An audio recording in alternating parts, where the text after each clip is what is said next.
దేవుని నామమునకు మహిమ కలుగును గాక. మన ప్రభువును రక్షకుడైన యేసు క్రీస్తు నామమున మీ అందరికీ శుభములు, వందనాలు తెలియజేస్తూ ఉన్నాను. నేటి డివోషన్కు మిమ్మల్ని అందరినీ సుస్వాగతం తెలియజేస్తూ తరలి వచ్చి ప్రార్థన చేసుకుందాం. మహాపరిశుద్ధుడా, మహాగరుడా, నీ ఘనమైన శ్రేష్టమైన నామమునకు స్తోత్రాలు, వేలాది వందనాలు చెల్లిస్తూ ఉన్నాము. నీ కృపలో, నీ దయలో మరొక నూతన దినమును ప్రభా చూడటానికి, నూతనమైన మాసంలోనికి ప్రవేశించటానికి, జనవరి నెలంతా మమ్మల్ని సజీవ లెక్కలో ఉంచి ఫిబ్రవరి నెలలోనికి ప్రవేశించటానికి మీరు ఇచ్చిన ఈ నూతన నెలను బట్టి నీకు వందనాలు ప్రభా. ఈ నెలంతా నీ కృపలో మమ్మల్ని కాచి కాపాడండి. మరి ముఖ్యంగా ప్రభా, నేటి ధ్యానములోనికి మేము ప్రవేశిస్తూ ఉండగా పాటల ద్వారా, ప్రార్థనలు, వాక్య ధ్యానము ద్వారా మీరే మహిమ, ఘనత, ప్రభావాలు పొందుకొని మరి ఎంతో ప్రభా ఆశతో నాయన ఎదురు చూస్తుండగా ఆశపడి ప్రాణమును తృప్తిపరచండి మా తండ్రి. నీ స్తోత్రాలు. దీన్ని వీక్షిస్తున్న ప్రతి బిడ్డను దీవించి ప్రభు వారి ద్వారా మీరే మహిమ, ఘనత, ప్రభావాలు పొందుకొని మరి యేసు క్రీస్తు పేరిట వేడుకొంచున్నాం తండ్రి, ఆమేన్. దేవుని నామమును మహిమపరచు. ఆంధ్ర క్రైస్తవ కీర్తన పుస్తకం నుంచి 774వ కీర్తన, యుద్ధము యెహోవాదే. 774వ కీర్తన, యుద్ధము యెహోవాదే. యుద్ధము యెహోవాదే, యుద్ధము యెహోవాదే,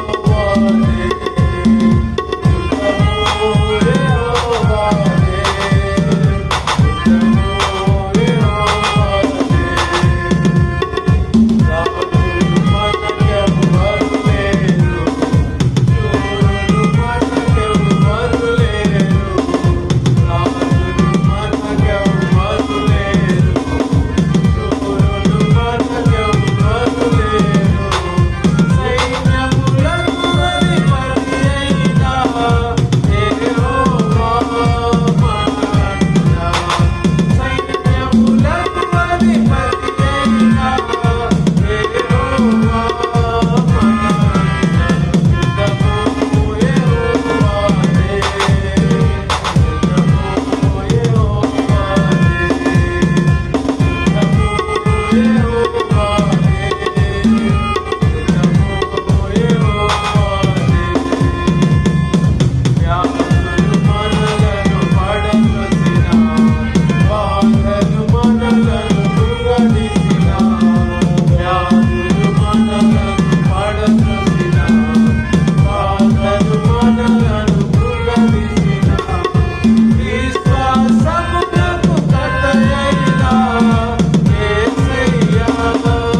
దేవుని నామమునకు మహిమ కలుగును గాక.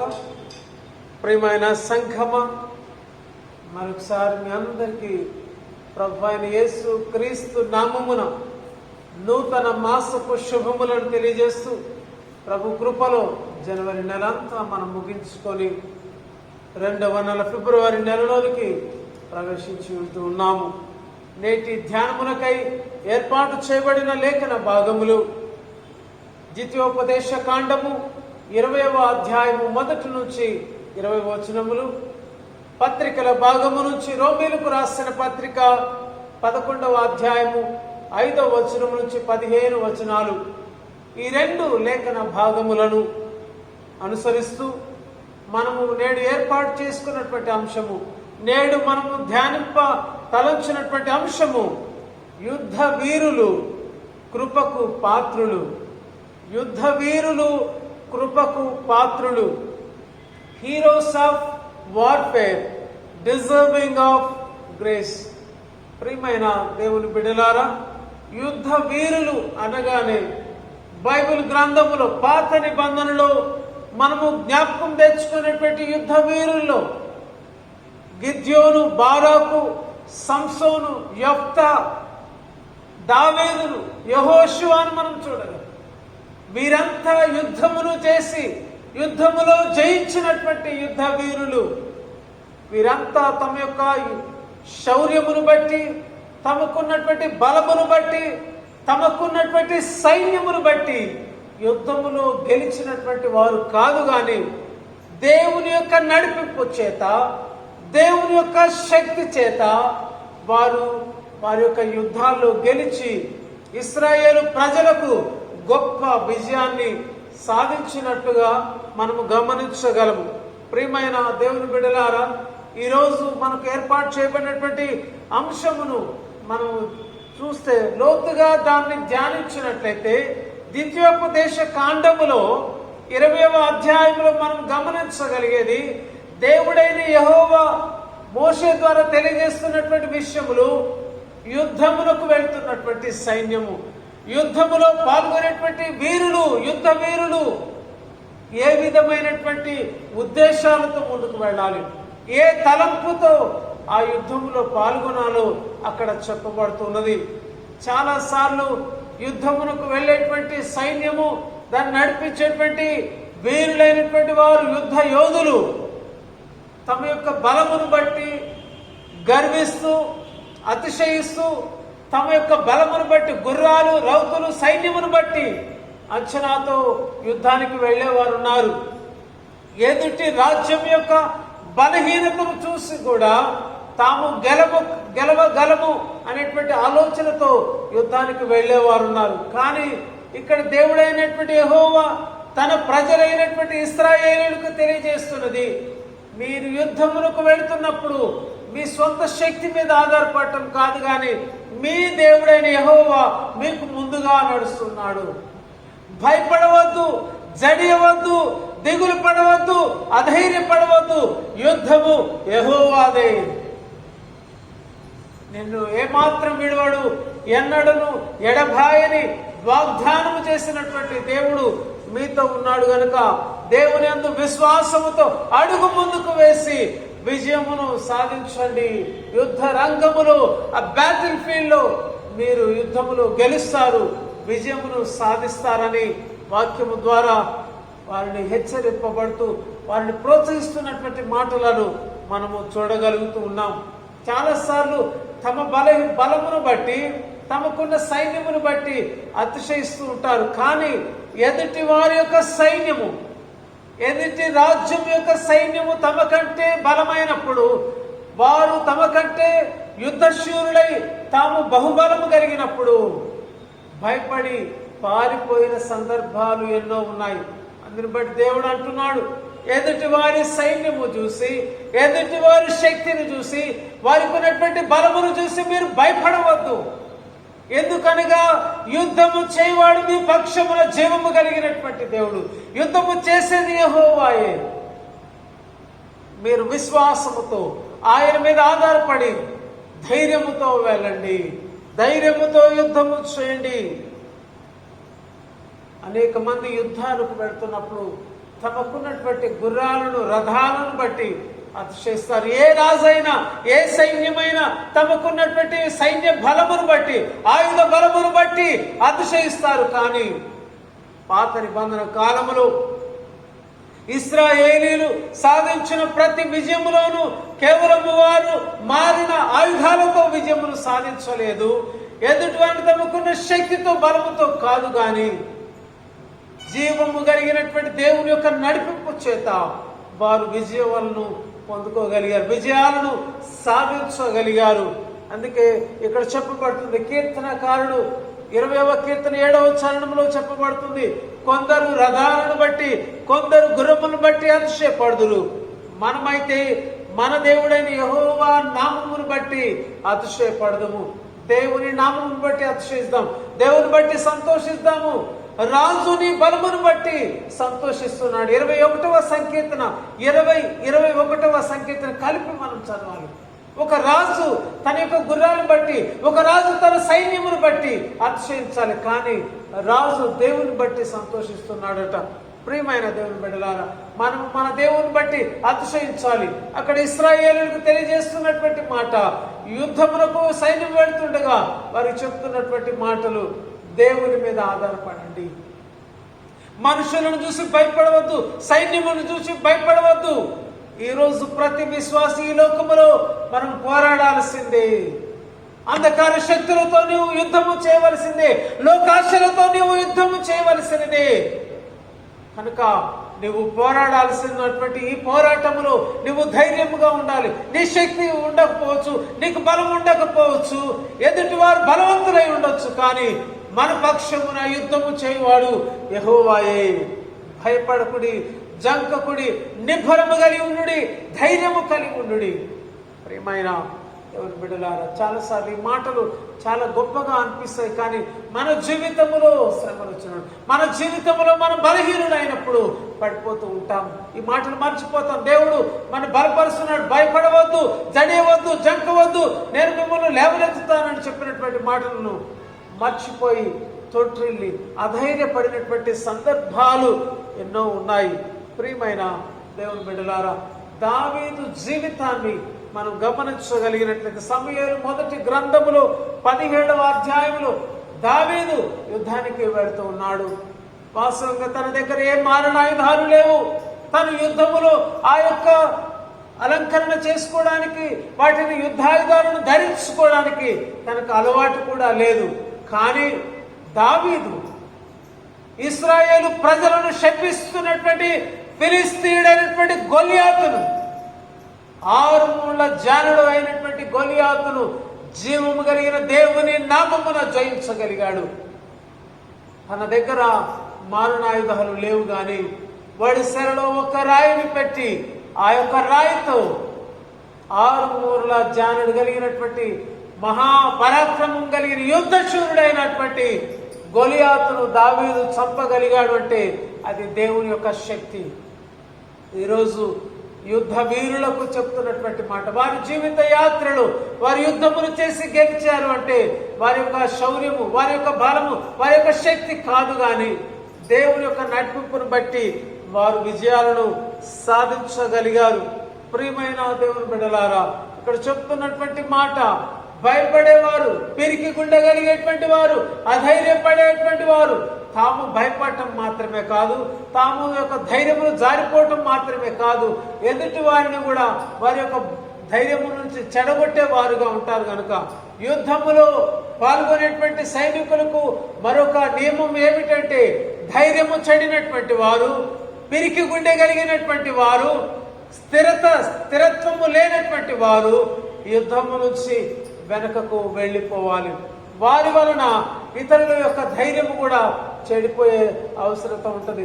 చాలాసార్లు మన యొక్క విశ్వాస యాత్రలో స్థిరంగా ఉండేవారు ఉండరు, చంచలత్వము కలిగిన వారు ఉన్నారు. స్థిరంగా ఉండకుండా వారు కదులుతూ ఉంటారు.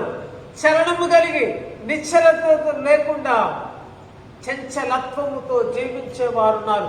వారి వల్ల స్థిరంగా ఉన్నటువంటి విశ్వాసులు కూడా జారిపోయే అవకాశం ఉంది కనుక ఇటువంటి వారి విషయంలో వీరికి గుండె కలిగినటువంటి వారు, అధైర్యంతో జీవించేవారు, నిబ్బరము లేని ధైర్యము లేనటువంటి వారు వెనుకకు వెళ్ళిపోవలసినదే అని వారికి సూచనలు ఇవ్వబడుతున్నాయి. ఈరోజు యుద్ధ వీరులను మనం జ్ఞాపకం చేసుకున్నాం. వీరు యుద్ధమునకు వెళుతున్నటువంటి వ్యక్తులను మనం గమనిస్తే గిద్యోను జీవితములో మిథ్యానీయుల మీద విజయమును సాధించడానికి దేవుడిచ్చినటువంటి శక్తిని మనం చూడగలం. సంసోను తన జీవితంలో ఫిలిస్తీయులను చంపడం, పచ్చి గాడిద దవడను తీసుకొని చంపడానికి దేవుడిచ్చినటువంటి శక్తి. అంత మాత్రమే కాదు, బారాకు, సిసేరాను అతని యొక్క సర్వ సైన్యమును జయించడానికి దేవుడిచ్చినటువంటి శక్తి. ఇవన్నీ న్యాయాధిపతుల గ్రంథములో బారాకు గురించి 4వ అధ్యాయము, సంసోను గురించి 14వ అధ్యాయము, గిద్యోను గురించి 6-7 అధ్యాయాలు న్యాయాధిపతుల గ్రంథములో చూడగలము. మరొక వ్యక్తి యెఫ్తా తన జీవితంలో దేవుని యొక్క ఆత్మచేత నింపబడ్డాడు గనుక తాను యుద్ధములో గెలవగలిగాడు. అమోనీయుల మీద తాను విజయాన్ని సాధించగలిగాడు. పరాక్రమం కలిగినటువంటి వాడుగా యెఫ్తా తన జీవితంలో గొప్ప విజయాన్ని సాధించాడు. వీరందరూ కూడా విజయాలు సాధించింది తాము యుద్ధ వీరులు, శౌర్యం కలిగిన వారు, శక్తి గలవారని కాదు, కానీ దేవుని ఎదుట ప్రార్థించి వారు ముందుకు వెళ్ళారు. ద్వితీయోపదేశ కాండం 31వ అధ్యాయం 5, 6, 8 వచనాలు ఈ విధంగా చెప్పబడుతుంది. నిబ్బరము కలిగి ధైర్యం కలిగి ఉండి భయపడకుడి, దిగులు పడకుడి, మీతో వచ్చువాడు ఆయనే. నీ దేవుడైన యెహోవాయే మీతో వచ్చువాడు. ఆయన నిన్ను విడువడు, ఎన్నడు ఎడబాయడు. మీకు ముందుగా వెళ్తున్నటువంటి వాడు మీ దేవుడైన యెహోవా. మనం 8వ వచనంలో కూడా అదే చూస్తాం. మీ ముందర నడుచువాడు యెహోవాయే. ఇశ్రాయేలీలు ఎర్ర సముద్రమును దాటుకొని వస్తుంటే దేవుడు సముద్రమును పాయలుగా చేశాడు. వారికంటే ముందుగా దేవుడు వారికి మార్గమును సరళం చేశాడు. ఐగుప్తు దేశము నుండి పాలు తేనెలు ప్రవహించు దేశమునకు వారిని బానిసత్వము నుంచి, కఠినమైన బానిసత్వము నుంచి స్వేచ్ఛ జీవులుగా విడిపించటానికి, వారిని శత్రువుల చేతుల నుంచి విడిపించటానికి దేవుడు మార్గాన్ని తెరిచాడు. మీకు ముందరగా నడుచువాడు జీవం కలిగినటువంటి దేవుడు కనుక ధైర్యం కలిగి, నిబ్బరము కలిగి ఎంతమంది యుద్ధ వీరుల జీవితంలో గిద్యోను, బారాకు, యెఫ్తా, సంసోను, దావీదు, యెహోషువ వీరందరూ ఎరుకో గోడలు కూలగొట్టినటువంటి వాటిని స్వాధీన పంచుకోవడానికి యెహోషువ నడిపించిన నాయకత్వం. వీరందరూ యుద్ధములు దేవుడు సెలవిచ్చినటువంటి మాటలను సొంత శక్తి మీద ఆధారపడకుండా దేవుని మీద ఆధారపడి మనుషుల వైపు చూడలేదు. ఎందుకనగా ఎదుటి వారు బలహీనులని మనం గెలవలేము. ఇశ్రాయేలీలు ఎరుగకనే హాయి పట్టణం మీద, స్వల్ప పట్టణం మీద ఓడిపోయినటువంటి వారుగా మనం చూడగలం. ఎదుటి వారు బలహీనులైనంత మాత్రాన మనం బలం గలవారు మనకు కాదు, కానీ మన బలము మన దేవుడైన యెహోవాలోనే ఉన్నది కనుక ప్రియమైన దేవుని బిడ్డలారా, ఆయన మీద ఆధారపడే వారు ఉండాలి. ఈ విశ్వాస, అందుకే హెబ్రీయులకు రాసిన పత్రికలో వీరందరినీ వారియర్స్ ఆఫ్ ఫెయిత్, విశ్వాస యోధులుగా, విశ్వాస వీరులుగా వీరి గురించి చెప్పబడుతుంది. కేవలం యుద్ధ రంగంలో కాదు, కానీ తమ యొక్క విశ్వాస యాత్రలో వారు యోధులుగా, వీరులుగా నిలబడగలిగారు. ప్రియమైన దేవుని బిడ్డలారా, దేవుని మీద ఆధారపడినప్పుడు, ప్రతి విషయంలో ఆయన మీద మనం ఆధారపడితే మన జీవితంలో ఎన్ని శ్రమలు వచ్చినా, ఎన్ని కష్టాలు వచ్చినా మనకు ముందుగా నడుచువాడు దేవుడైనటువంటి యెహోవాయే. నిబ్బరము కలిగి, ధైర్యం కలిగి, కష్టంలో, శ్రమల్లో, కన్నిటిలో ఆయనకు సాక్షులుగా జీవించడానికి మనం ముందు కొనసాగాలని. అంత మాత్రమే కాదు, యెషయా గ్రంథంలో సెలవిస్తున్నమాట, ఇశ్రాయేలీలు దేవుని యొక్క పరిశుద్ధ దేవుణ్ణి లక్ష్య పెట్టక, దేవుని యొక్క విచారింపక, సొంత జ్ఞానముతో వారు ఎప్పుడైతే ఆధారపడ్డారో, ప్రవక్త యెషయా గ్రంథం 31వ అధ్యాయం 1వ వచనంలో వారికి శ్రమ కలిగింది. దేవుని యొక్క విచారణ చేయక, దేవుని ఆశ్రయింపక, నరులను ఆశ్రయించినప్పుడు, కీర్తనల గ్రంథములు మనం చూడవచ్చు, మనుషులను నమ్ముకొనుట కంటే, రాజులను నమ్ముకొనుట కంటే దేవదేవుణ్ణి ఆశ్రయించుట నరునికి మేలు. కనుక ఇశ్రాయేలీయుల జీవితంలో వారు ఎప్పుడైతే మనుషుల మీద ఆధారపడ్డారో వారు అపజయం పాలయ్యారు, వారు శ్రమల పాలయ్యారు, యుద్ధాల్లో వారు ఓడిపోయారు. కనుక యుద్ధమునకు వెళ్ళినప్పుడు దేవుని యొక్క విచారణ చేసి దేవుని యొక్క సహాయం పొందుకునేటువంటి వారుగా, దేవుని లక్ష్య పెట్టేవారుగా, దేవుని మాటలు వినేవారుగా ఉండాలని వాక్యము ఘోషిస్తుంది. మరొక పాయింట్ మనం ఇక్కడ ఆలోచన చేయగలిగేది, యుద్ధమునకు వెళ్ళువారు గమనించవలసింది, దేవుని యొక్క సృష్టిని నాశనము చేయడం వీలు లేదు. దేవుడు సృష్టించిన ఈ అమూల్యమైన సృష్టిని, విలువైన సృష్టిని నీవు పాడు చేయడానికి వీలు లేదు. ప్రకృతిని నాశనం చేయడానికి వీలు లేదు. యుద్ధమునకు వెళ్తున్నప్పుడు ఇశ్రాయేలుకి ఇక్కడ ఇస్తున్నటువంటి మాట, పళ్ళను ఇచ్చేటువంటి చెట్లను నరకడానికి, పంట పొలాలను నాశనం చేయడానికి వీలు లేదు. నేటికి మనం చూస్తున్న హిరోషిమా, నాగసాకి పట్టణాలు యుద్ధములో పాడైపోయినటువంటి పట్టణాలకు ఒక మచ్చు తునకగా ఉన్నాయి. నేటికి ఒక జీవరాశి అక్కడ చూడలేకపోతున్న, ఒక మొక్క మరవలేని స్థితిలోనికి రావటం కారణము మానవులు కేవలం మనుషుల మీద మాత్రమే కాదు కానీ ప్రకృతి మీద తమ యొక్క యుద్ధాన్ని ప్రకటిస్తుండగా అది ఎంతో నష్టాన్ని కలగజేస్తుంది. కనుక యుద్ధమునకు వెళ్ళువారు ప్రకృతి మీద కాదు కానీ మనుషులతోనే యుద్ధము చేయాలి. పంటల మీద, పాడి పశువుల మీద, జీవరాశుల మీద, వృక్షాల మీద చేయకూడదు అని వాక్యం సెలవిస్తుంది. నేటి కాలంలో ఎన్నో మానవ ఆయుధాలు వస్తున్నాయి, ఎన్నో అణుబాంబులు వస్తున్నాయి. ఇవన్నిటిని మానవుణ్ణి నాశనం చేయడానికి కాదు, మానవుణ్ణి నాశనం చేసుకోవడానికి ఇవన్నీ తయారు చేయుట దేవుని యొక్క చిత్తము కాదు, ప్రకృతిని నాశనం చేయడానికి కాదు.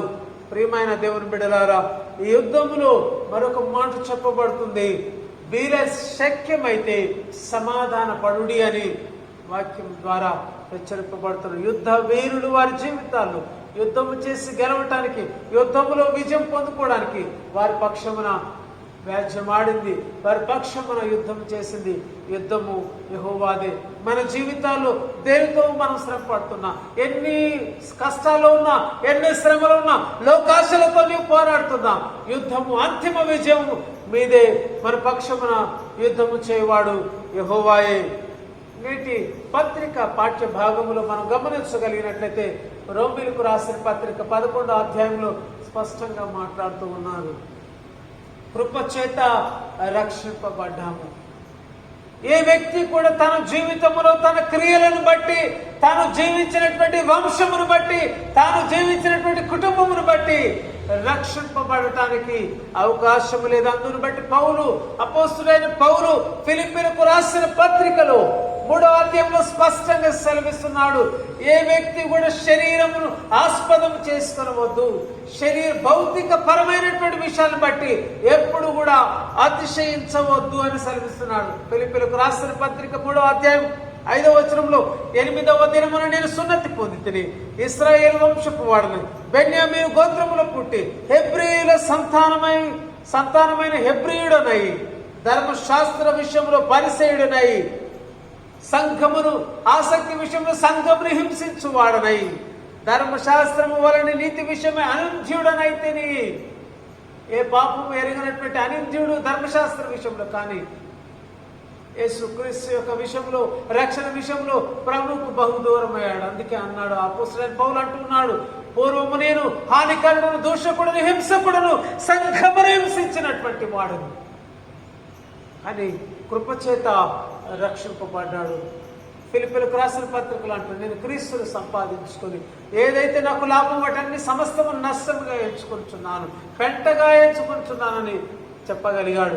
మరి ఇక్కడ రోమీయులకు రాసిన పత్రికలో 11వ అధ్యాయంలో ఇశ్రాయేలీయులు అనేకులు తాము అబ్రహాము సంతానమని, తాము ఇశ్రాయేలీయులమని, దేవుడు ఏర్పాటు చేసుకున్న జనాంగమని, ప్రత్యేకించబడినటువంటి జనాంగమని, యేసుక్రీస్తు ద్వారా వచ్చినటువంటి రక్షణను నిర్లక్ష్యం చేసినప్పుడు అది అన్య జనులకు ఆ రక్షణ భాగ్యము దొరికినది. వీరు నిద్రమత్తు మనసు కలిగినటువంటి వారే, చూడలేని కన్నులు, వినలేని చెవులతో దేవుడిచ్చినటువంటి గొప్ప రక్షణను కోల్పోయినప్పుడు, దానిని నిర్లక్ష్యము చేసినప్పుడు ఆ రక్షణ అన్య జనులకు ఇవ్వబడినది. అందుని బట్టి అపోస్తలుడైన పౌలు అంటున్నటువంటి మాట, నేను అన్య జనులకు సువార్థికునిగా, అపోస్తలుడిగా పిలువబడ్డాను అని. అన్య జనులకు సువార్త ప్రకటించటానికి అపోస్తలుడైన పౌలు తను తాను మరి ప్రత్యేకించుకున్నట్లుగా చూడగలం.